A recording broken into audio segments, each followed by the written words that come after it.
வெட்டி வேர் அப்படிங்கிறது வந்து நமக்கு ரொம்ப ரொம்ப நல்ல ஒரு ஆற்றல் சக்தியை தரக்கூடியது. இதுல பட்ட காற்றை வந்து நம்ம சுவாசிக்கிற போது நமக்கு நிறைய நல்ல மாற்றங்கள் இருக்கும். அந்த காலத்துல வந்து ஏசி எல்லாம் கிடையாது. அப்ப என்ன பண்ணுவாங்கன்னா, அந்த ஜன்னல் இருக்கு இல்லையா, நமக்கு காற்று வரக்கூடிய பகுதியில அதுல வந்து இந்த வெட்டி வேரை வந்து நல்லா அப்படி அந்த எந்த அளவுக்கு அங்க இடம் இருக்கோ அதுக்கு தகுந்த மாதிரி அதை அழகா அப்படி பின்னுவாங்க.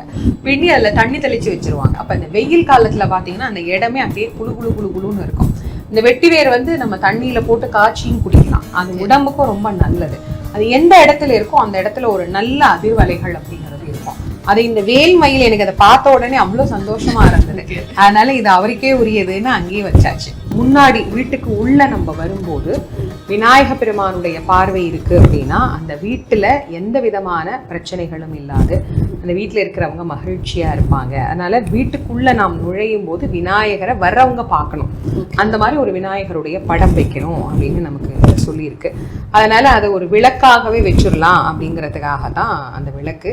அதுக்காக இந்த மாதிரி ஒரு ஸ்டாண்ட். ஏன்னா இந்த கலைநயம் மிக்க பொருட்கள் வந்து வீட்டுக்குள்ள இருக்கும்போது நமக்கே பார்க்கும் போது ஒரு சந்தோஷமா இருக்கும். ஒரு பலகையில வைக்கிறதுக்கும் இதுல வைக்கிறதுக்கும் ஆமா நல்ல ஒரு பாசிட்டிவ் வைப்ரேஷன். எப்பயுமே வந்து உள்ள நுழைஞ்ச உடனே நம்ம எவ்வளவோ வேலைபலு எவ்வளவோ பிரச்சனையோட அப்படியே நம்ம உள்ள வருவோம். இந்த பிள்ளையாரை பார்த்த உடனே அப்படியே ரொம்ப மனசுக்கு ரொம்ப சாந்தமா இருக்கும். அதனால இந்த பிள்ளையாரை முன்னாடியே வச்சிருக்கோம். ரொம்ப அழகா இருக்கும். ஆனா இது வந்துட்டு வெறும் அலங்கார பொருள் மட்டும்தான் இல்லையா?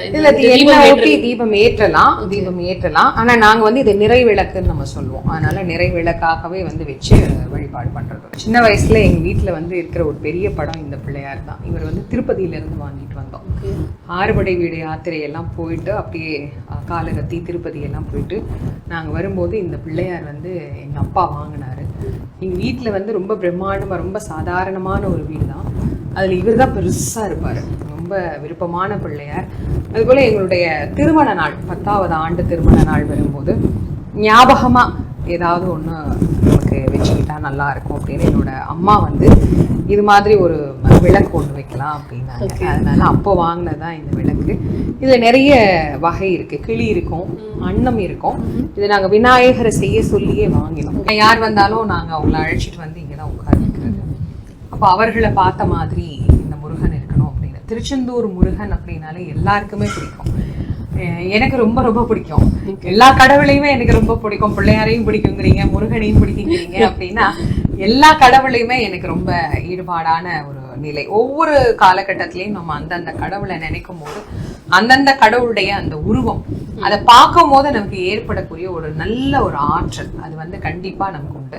அதுல முருகனை வந்து இந்த மாதிரி அந்த முருகனை வந்து வைக்கணும் அப்படின்னு சொல்லி, ஏன்னா சுவாமி வந்து பூஜா மூர்த்தியா இருக்கிறது திருச்செந்தூர்ல. அவருடைய கையில வந்து ஒரு மலரோடே இருப்பார். திருச்செந்தூர்ல மட்டும் சுவாமி தன்னுடைய தகப்பனாரை பூஜிக்க கூடிய திருத்தலமாக அது இருக்கு. அதனால சூரசம்ஹாரத்துக்கு பிறகு நடந்த அந்த அற்புதமான திருக்கோலத்தோட சுவாமி இங்க இருக்கிறாரு. அதனால இந்த முருகரை நாங்க வந்து இங்க வச்சோம். இங்க இந்த முருகரை வச்சதுக்கு அப்புறம் நீங்க பாத்தீங்கன்னா எனக்கு நிறைய அன்பர்கள் வந்து என்னுடைய மாணவர்களும் சரி நிறைய ரசிகர்களும் சரி பரிசுகள் நிறைய கொடுக்குற வழக்கம்ங்கிறது உண்டு. அப்படியே அவங்க கொடுக்கறதெல்லாம் ஒன்னொன்னா நாங்க வச்சுக்கிட்டே இருப்போம். அதே போல இந்த வெட்டி வேரால வேல் மயில் சேவற்கொடி செய்யக்கூடிய அன்பர்கள் அவங்க எனக்கு யாருன்னே தெரியல. அவங்க எனக்கு கொரியர் மூலமா இதை அனுப்பியிருந்தாங்க.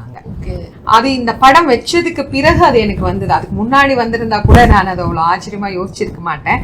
அது வச்ச பிறகு திருச்செந்தூர்ல நீங்க பாத்தீங்கன்னா இப்பயும் சுவாமிக்கு அர்ச்சனை பண்ணும் போது இந்த சேவர் கொடியும் இதுவும் சாத்தி அந்த ருத்ராட்சமான அந்த இதுல பண்ணினதை வந்து சுவாமிக்கு சாத்தி நமக்கு கொடுப்பாங்க. அதே மாதிரி இங்க அந்த மயிலு வேலு சேவல் கொடி இது வந்து வெட்டி வேரால பண்ணி கொடுத்து அனுப்பினாங்க. எனக்கு அது ரொம்ப ரொம்ப சந்தோஷமா ரொம்ப மகிழ்ச்சியா இருந்தது. அதனால அதை கொண்டு வந்து அவருக்கே வச்சுட்டேன். ஏன்னா இதை வேற எங்கேயும் வைக்க கூடாது, இங்க அவருக்கான இடம் அப்படின்னு அவருக்காக அதை வச்சாச்சு.